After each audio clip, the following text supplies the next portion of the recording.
Being playful always has been understood as irresponsibility. Do you know, right from your childhood and probably to your children also you're doing this, if they're just playful, you think it's irresponsible. The most responsible way to live is that you're playful with life. It's absolutely irresponsible to carry a long face and walk around on this planet. Isn't it absolutely irresponsible to walk around with misery?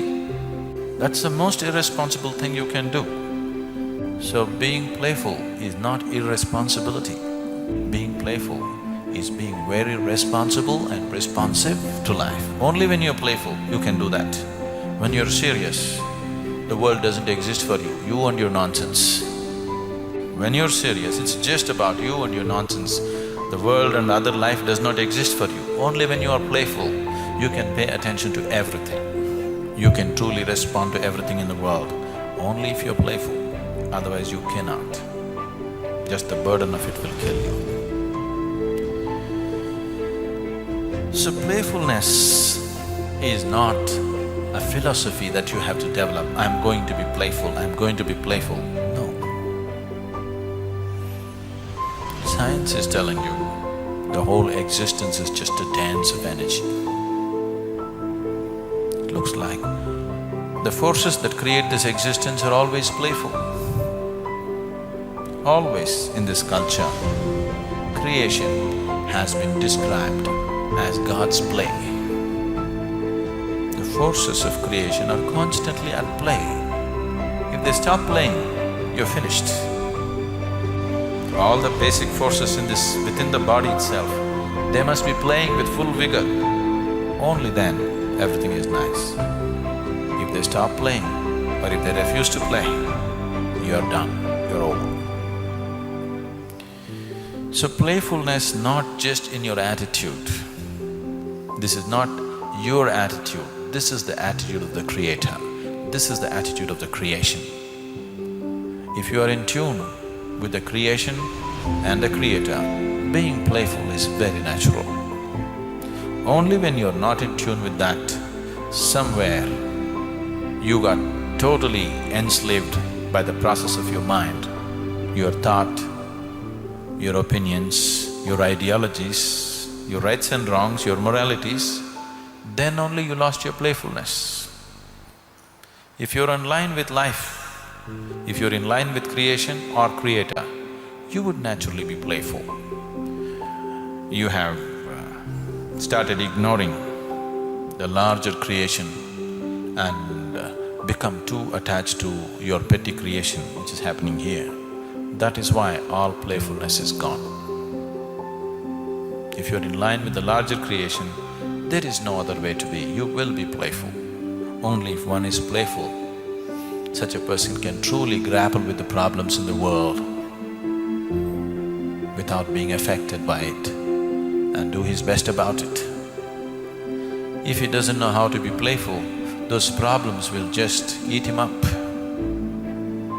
The problems that exist in the world are not simple.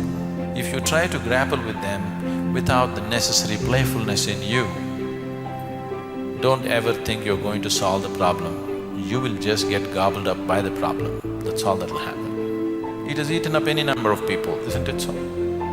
Any number of people with good intentions, has it not swallowed? Any number of people with very good intentions have just been licked up by the existing situations. You can only handle them if you're truly playful, otherwise everything will be trouble. If you maintain just a few hours of playfulness in a day about what you're doing, you will see even your physical body will start functioning so much better. Your sleep quota will come down. And meditation becomes a natural process for one who is playful. Because the moment you are playful, you are not entangled with the things that you're doing. Once you're not entangled with it, you're not accumulating karma, you're doing yoga. The process of living is not entangling. The process of living has become liberating. So you are no more doing karma, you are doing yoga with the activity that you perform. Once you're doing yoga through the day, definitely everything should get better, isn't it? For a beginner who is not yet accomplished, the activity is necessary. And if you don't make the activity playful, activity is killing, always, no matter what is the type of activity. There are different ways of passing through a situation. Mahabharata is a tremendous statement on this, how different human beings pass through the same situations, how different types of people go through it, the same situations, how different types of people of different levels of consciousness exist and go through the same situations. When there is some problem, you're traveling outside or you're in the office, some problem arises. If there are 10 people, how these 10 different people experience this little problem that's come up? One person will pull his hair and freak out, another person will pounce on somebody else, another person bangs his head, another person looking what he can do. Do you see this thing happening? Same given situation. There are all types of people. Good people, bad people, outright evil, absolutely virtuous, various types of people. Greedy ones, absolutely selfless ones, fearful ones, brave ones, valiant warriors, cowards, every kind are there. And they're all being put through a whole intense drama, and you look at each one's experience. It's very different, and the way he handles is very different, and where he lands up in the end is very different. First establish in yoga and then act. If you act without establishing yourself in yoga, then your action will become an entanglement. It doesn't matter what you're doing. Simple things that people take up to do in their life. After all, for most of the people, 95% of the people in the world, all that they have taken up is just to earn something for their survival, procreate, bring up their children. That's it. Just for this small drama that they have picked up for themselves. They wanted it. A little business or a job, a home, wife, children, husband, this is it. To manage this, where they end up, many of them end up in the insane asylums too, just doing the simple job, isn't it so? Yes. They have not taken up the problems of the world just to earn their living, survive, procreate and die, which every creature on the planet does. For that, see where people are ending up. How many people are ending up total nuts? How many people are halfway down there? It is taking an unusually heavy toll, simple life process. It is not necessary this way, but unfortunately it does go that way for many people, simply because there is no playfulness in their way of existence.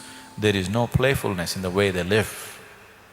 They're too dead serious. Now, these two things look contradictory. On one level, we're talking about intensity of passion, devotion. Another level, playfulness, that's the whole thing. If it's passion, you must burn with it. If you are half-hearted, you will not know what it is, it just tortures you, you will not know the benefit of it. You really have to burn. Otherwise, you will not know what it is at all. If you want to walk the path of devotion and you also want to save yourself, it doesn't work. The idea of devotion, the idea of choosing the path of passion is that you want to burn up everything that is you, so that only that which you're passionate about or devote about exists within you. What you call as myself is burnt up in the simple process. It is For a thinking mind, this looks like self-destructive. But unless you're willing to burn up the limited, another possibility never arises within you. If really the other possibility has to touch you, you really have to burn